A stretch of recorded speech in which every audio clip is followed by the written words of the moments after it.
A stroke is a cerebrovascular accident, CVA, which you may have seen, but just for layman's terms, we'll call it a stroke today. And this is caused by a disruption of blood flow to the brain, which could happen either by a blockage, which is called ischemia, or a bleed, which is a hemorrhage.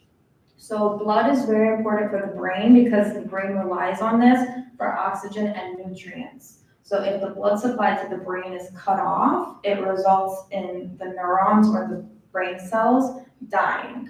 And this can happen very quickly. So this is a medical emergency, which can result in motor, sensory, and cognitive deficits,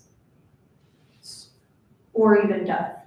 And stroke is, in the United States, the 5th leading cause of death and the 2nd leading cause of death worldwide. So this is very important to increase your awareness about this.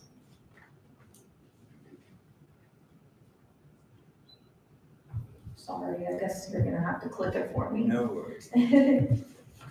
Okay, so ischemic strokes are the most common type of stroke, about 80 to 90%. A blockage can be caused by a blood clot, which can form in an artery that's in the brain, or can form in an artery somewhere else in the body, which can result in the clot circulating to the brain. It can also be caused by plaque, which is made up of cholesterol, calcium, and fat, which builds up inside the walls of the artery, which causes narrowing, which clots can stick to and result in having an ischemic stroke. Transient ischemic attacks, they're also known as mini strokes, which you've probably heard of before, are a type of blockage that is temporary, and it typically resolves without serious medical intervention, and it resolves before it causes serious damage to the brain. But if left unresolved, it can result in a full stroke. And having a TIA can increase your risk of having a stroke later in life or within hours or days. So it is very important to take these seriously, although they may not leave residual deficits, because it can increase your risk of having serious disability or death later. A hemorrhagic stroke is much less common at about 10 to 20% and involves a bleed from an artery within the brain or between the brain and the skull. So it increases pressure in the brain, which results in the brain cells dying. And this can be caused by an aneurysm, a blood vessel malformation, a brain tumor, head injury, or high blood pressure. So there are certain health conditions that greatly increase your risk for having a stroke. And the number one risk factor is high blood pressure. It is the number one cause of stroke and the most important risk factor that you can control and manage. High blood pressure is a very important factor because it weakens your blood vessels over time, so increasing risk for them to rupture, or when they rupture, they try to form clots, which the clots can then become dislodged. Number 2 is heart disease, which is the second most important risk factor because it can affect your blood vessels, heart muscles, cause irregular heartbeats and rhythms, and impact the overall structure of your heart valves. Number 3 is having had a TIA or a stroke previously. So like I mentioned before, it is estimated that 1 in 4 stroke survivors have a stroke later in life, and TIA survivors have a 10-fold chance of having a full stroke later in life. So it's important to figure out the underlying cause of why the stroke or the TIA happened so that you can manage those risk factors and reduce your overall risk. There are other health conditions, a lot of them, which can increase your risk, such as high cholesterol, diabetes, carotid artery disease, arrhythmias, blood clotting disorders, COVID, sleep apnea, obesity, migraines, peripheral artery disease, mental health conditions like anxiety, depression, high stress levels, inflammatory conditions, family history, hormone replacement therapy and birth control, and pregnancy. There are also certain lifestyle habits that increase your risk for stroke, such as physical inactivity, because sedentary lifestyles can lead to obesity and exacerbate your risk for developing other health conditions that would put you at risk. Poor diet, so fat, sugar, and sodium can cause increased blood pressure, high cholesterol, and diabetes. Smoking, the chemicals inside tobacco, such as nicotine and carbon monoxide, can cause damage to your heart and blood vessels, reduce oxygen concentration, and increase your blood pressure. Drinking alcohol, so just 2 drinks can increase your blood pressure, which if you drink more consistently and it becomes habitual, then over time your risk increases exponentially. And using illegal drugs, specifically intravenous drugs, because they can cause cardiovascular disease in your blood vessels. There are risk factors such as age and genetics. So risk for stroke doubles each decade of life over 55.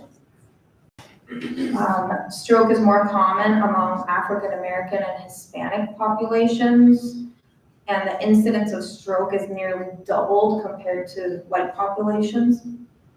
Stroke is more common among men, but is more deadly among women, and women's risk for stroke increases during pregnancy and after menopause due to hormonal changes. Family history, so if you have family history of stroke, it's important to go to your doctor and let the doctor know that so that they can identify the underlying cause of why stroke runs in your family, because there could be genetic causes. And blood type. So I didn't know this, but those with AB blood type have higher incidence of stroke. And I asked ChatGPT why. And ChatGPT says that those with AB blood types have higher clotting factors and increased baseline inflammatory levels compared to people who don't have AB. And if you have O-type blood, that seems to be the best protective factors. So I didn't know that. Fun fact.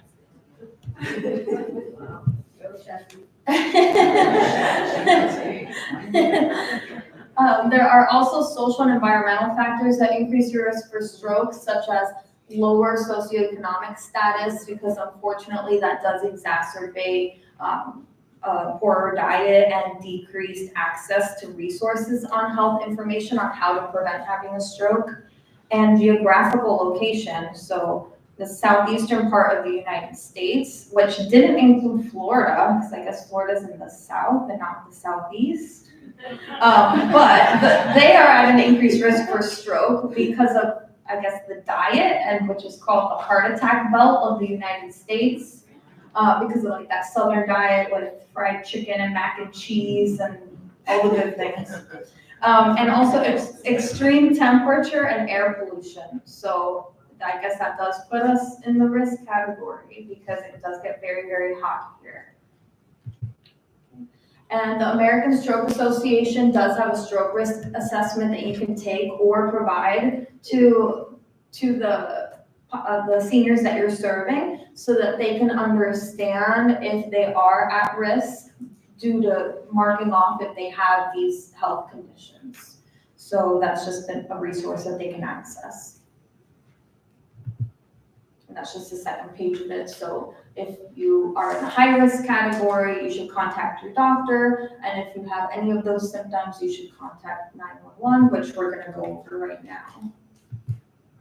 Okay, so how to recognize a stroke. Stroke symptoms typically develop very suddenly, but they can develop over hours and even days, especially if it starts out as a TIA. And these symptoms include confusion, difficulty walking, loss of balance, loss of coordination, dizziness, weakness, paralysis, and numbness, specifically on one side of the body, severe headaches, changes in eyesight, and trouble speaking. So if you see or experience any of these symptoms, it's important to be fast, which is an acronym you can use to remember. So B fast, B stands for balance. So does the person have a sudden loss of balance or difficulty walking? E stands for eyes. Does the person have a sudden change in eyesight, such as double vision or trouble seeing?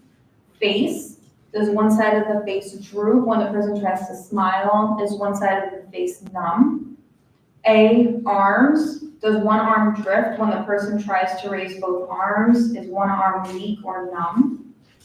S is for speech. Is the person's speech slurred? Are you having a difficult time understanding them? Or does the person seem confused? And T, if you have any of these symptoms, T stands for time to call 911. So if you believe you or someone else is having a stroke, call 911 right away because every minute counts. Immediate medical intervention is critical to prevent serious disability or death. It's estimated that on average 1.9 million brain cells die every minute that a stroke is left untreated. That's a lot of brain cells, and if we can prevent that even by 5-10 minutes, that can be life-changing for somebody. Okay, and those are just the BFAST acronym with little pictures. So we can go to the next slide now. Okay, so rehabilitation following a stroke really depends on what lobe of the brain was affected, what side of the brain was affected, and the severity of the stroke itself. So the brain is divided into multiple lobes, and each lobe has different and unique functions, such as speech, language, thinking, vision, hearing, balance and coordination, and the brain stem is also involved in breathing, very important. And then the right and left sides of the brain are also, they also are unique because the left side of the brain controls the right side of the body, whereas the right side of the brain controls the left side of the body. So depending on which side of the brain was impacted, we're going to see different deficits. As, for example, the left side of the brain is your speech area. And so if somebody's stroke is on the left side of the brain, you're going to expect they have speech deficits. The right side of the brain, if that's impacted, you're going to expect that they're going to have more impulsivity, poor safety awareness. So different sides control different things. Complications after a stroke include motor changes and weakness or paralysis on one side of the body, sensory changes on one side of the body, difficulty with speech and swallowing, cognitive deficits such as memory, attention, processing, visual perceptual changes, bowel and bladder dysfunction, spasticity, pain, edema, mood changes, balance impairments, behavioral changes, and changes in eyesight.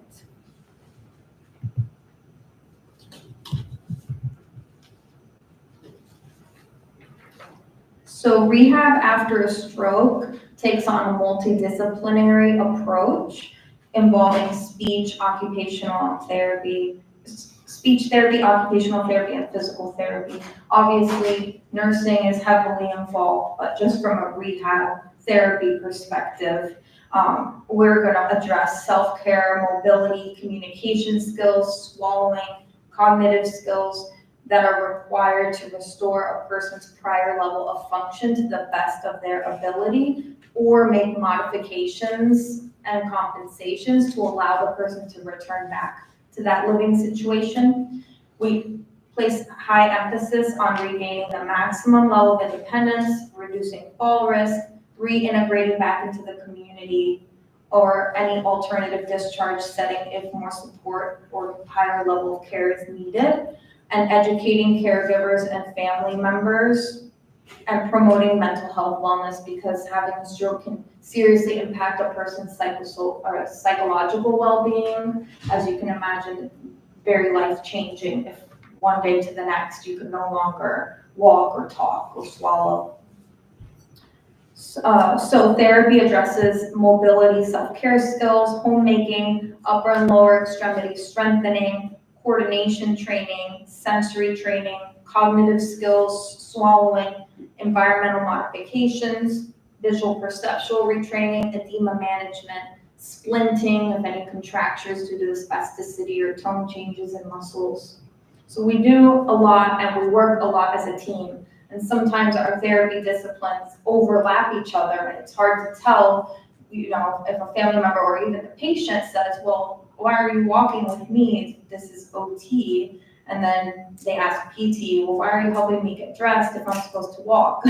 But we overlap a lot because you have to be mobile to do your self-care. You have to do your self-care to be mobile. So we overlap a lot and we work together as a team to meet the patient's needs. So there are ways to reduce your risk for having a stroke, and the American Heart Association recommends life's essential aids to reduce your risk for cardiovascular complications, which does include stroke. Go to the next. So number one is diet. So they recommend that you eat better. Easier said than done. So they want you to eat the recommended servings of fruit, vegetable, protein, grains, and dairy, which I found to be a little confusing because it didn't say cake. So I don't know where that fits in, but they want you to limit your intake of fat, sodium, and sugar, and cook with healthy oils like olive oil. And if you do all these things and you balance your calories right, then you should be able to maintain a healthy weight. So intake of calories versus calories burned through exercise. Be more active. So it's recommended to do 150 minutes of high intensity exercise or aerobic exercise, or 150 minutes of moderate intensity aerobic exercise, or 75 minutes of high intensity aerobic exercise, as well as 2 moderate to high intensity muscle strengthening exercises per week. So it's 150 minutes sounds like a lot, but really that's just 2 hours, a little over 2 hours, 2.5 hours. So it's not that much if you break it up throughout the week.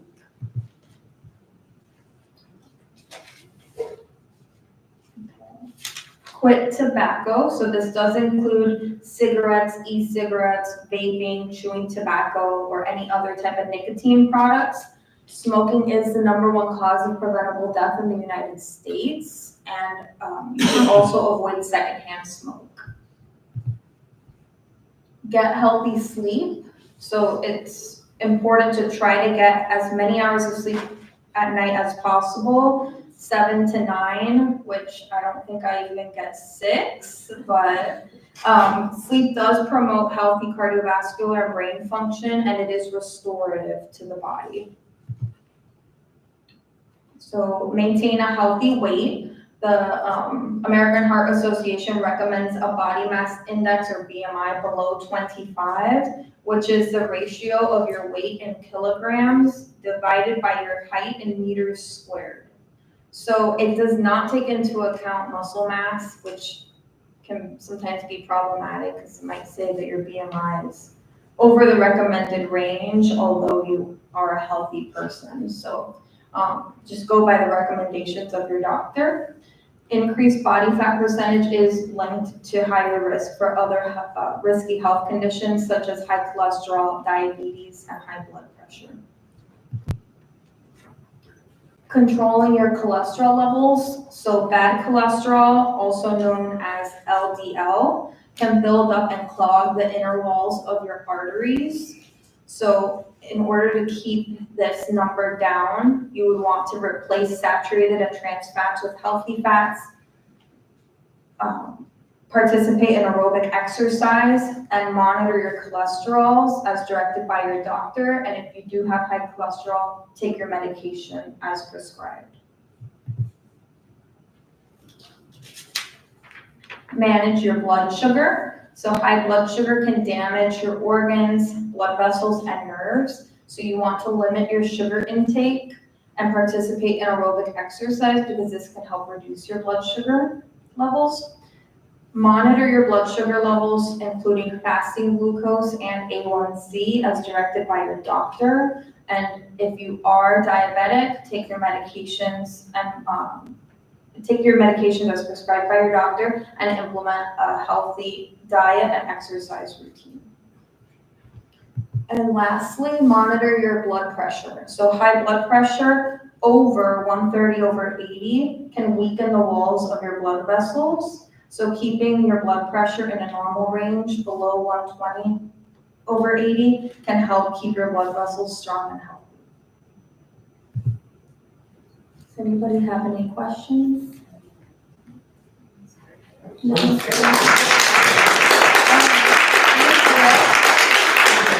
What is the percentage of your stroke patients that you see on a monthly basis?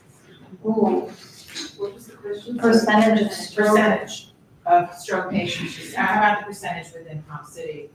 within What's the Palm percentage? City? 25%? It fluctuates really. Fluctuates, yeah. It's hard to look at those diagnostic categories accurately, because it just depends.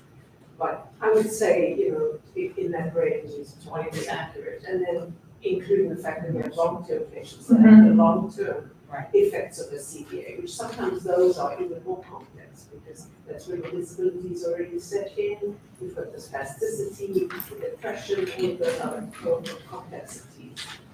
Does the role of their finances impact how often they get the services?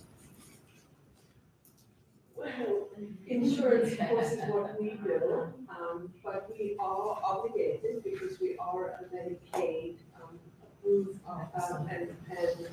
what's the word, certified facility, that even if a patient only has Medicaid and they require services, we will give them what is required. That is our obligation through the federal government, to maximize, optimize the highest practical level of all of our residents, and we take that mandate very seriously. So while, of course, we are not a not-for-profit facility, given the fact that we are Medicaid certified and bill CMS insurances like Medicare, and other Medicare Advantage companies, the federal mandate of maximizing everybody's functional level is what governs our interventions. Okay, I'll speak to you as a after this. Okay. Is there a rough estimate of how many people out there don't know they've gone through some of these things? That you think that there's 5, 10, or 20% of the population that's going through some of these issues and only you realize that they're within that parameter of having a stroke? Well, yeah, so when I was putting together this presentation, it seemed like high blood pressure was a very important risk factor. Not a lot of people, if you don't go to the doctor regularly and don't monitor your blood pressure at home, you may not have any indications that you have high blood pressure until it's too late.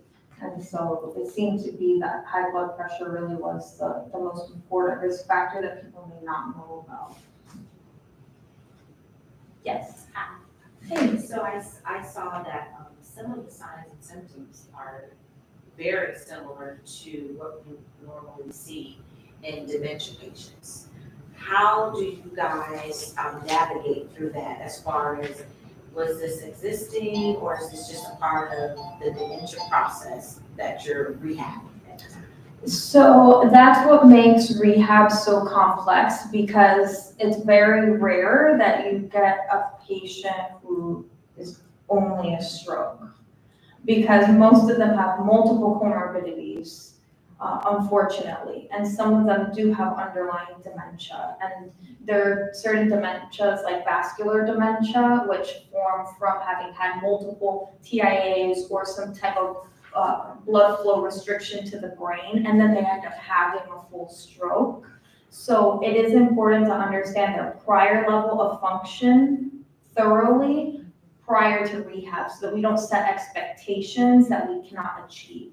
So if they had baseline dementia before, our goal is to get them to whatever that was. If they were a minimal assistance level before, that's going to be our goal. Get them back to minimal assistance level, because we're dealing with another condition that is going to be hard for us to rehabilitate.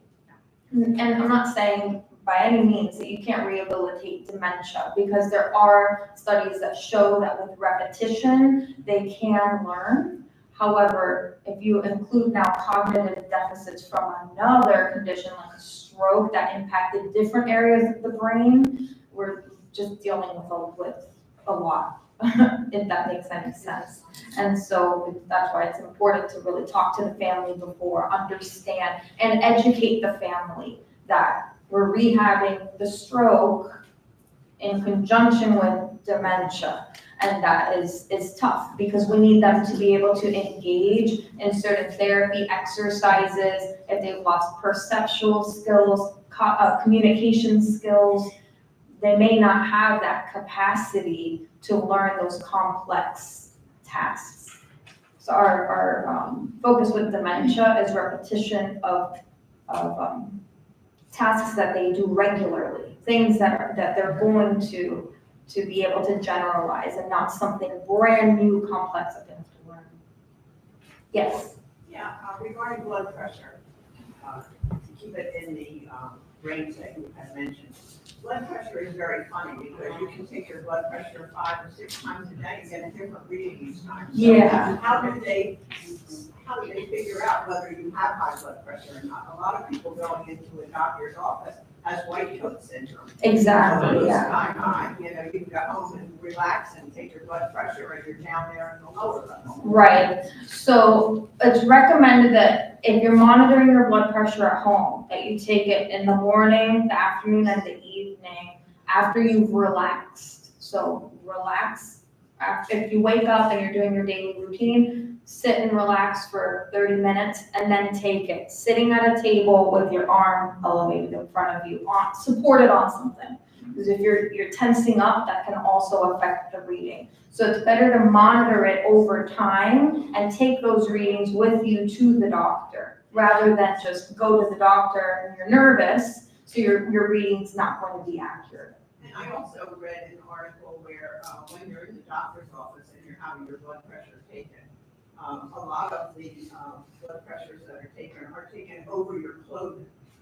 They said that is not correct. You should Right. never have not have your blood pressure taken over your clothing. You should have it exposed to your arm. Right. And your feet should not, your legs should not be crossed, they should be placed. Exactly, yeah. Legs uncrossed, arm in a relaxed, supported position, and directly on your skin, because the cuff has a monitor inside it that needs good contact with your skin.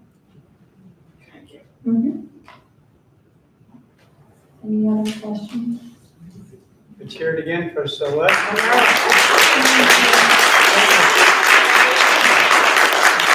You know, isn't it interesting how people say they're nervous to give the best presentation? Funny how that works, you know? Okay?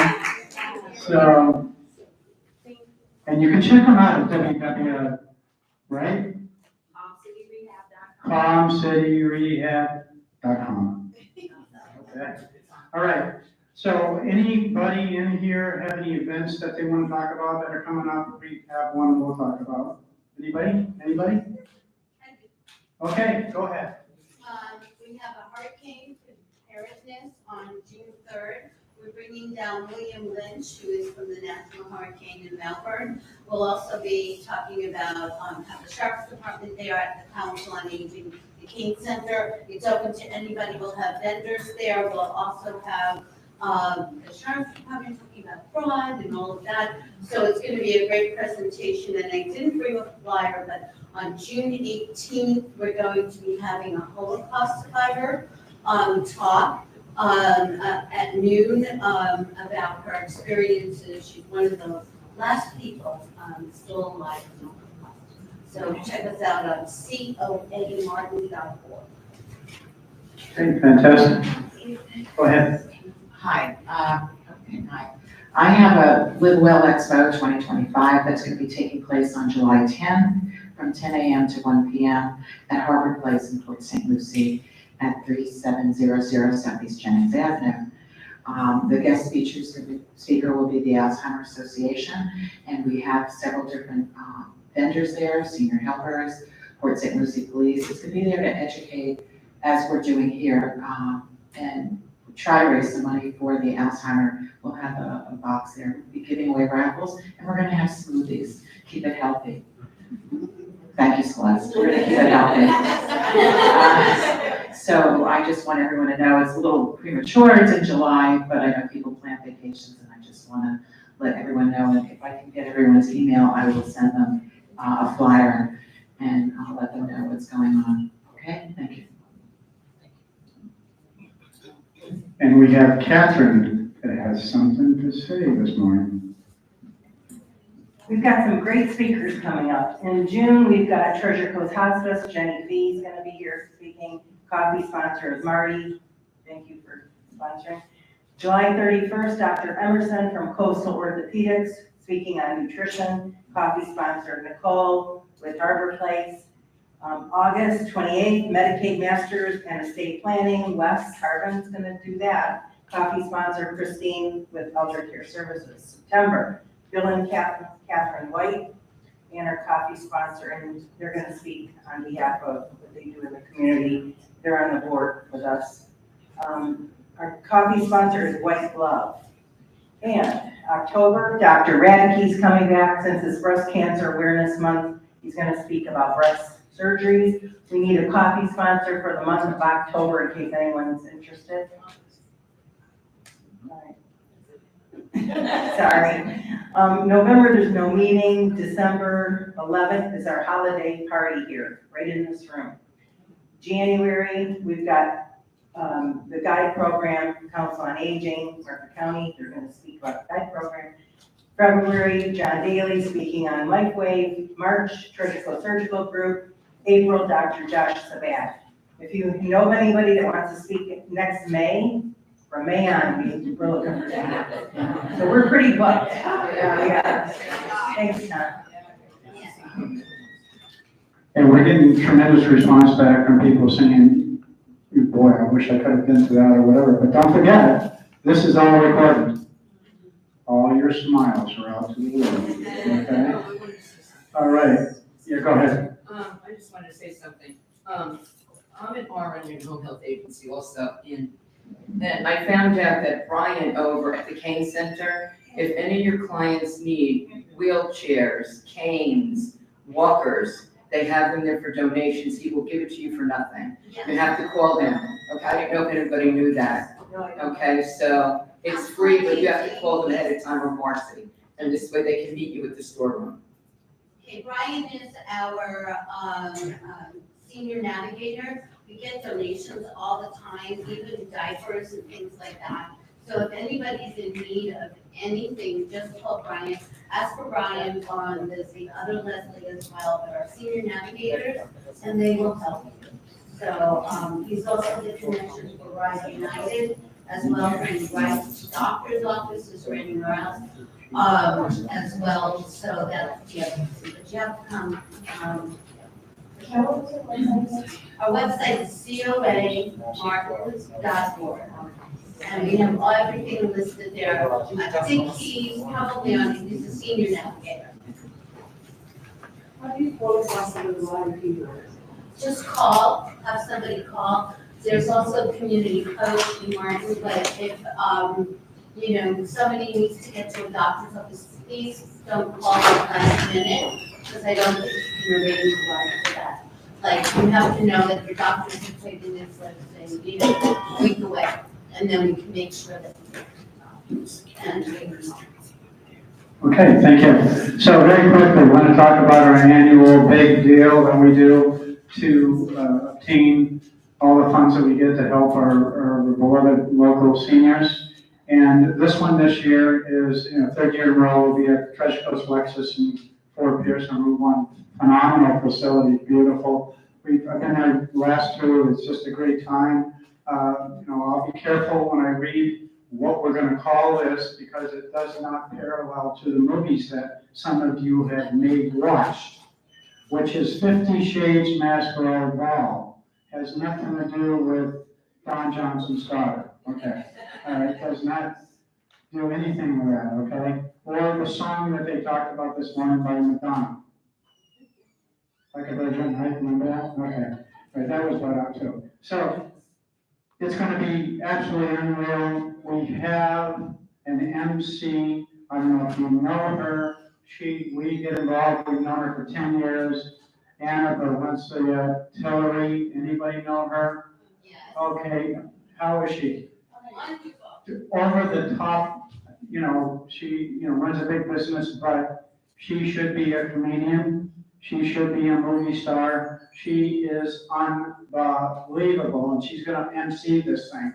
You are gonna laugh, and you're gonna have a great time without drinking. But I hear there's gonna be booze too, all right, and food. And the food has been great, the entertainment's great, and we're gonna have some prizes and stuff. I'm not gonna get into it, but we've got a few more packages out there. You're gonna see it everywhere on our Facebook site.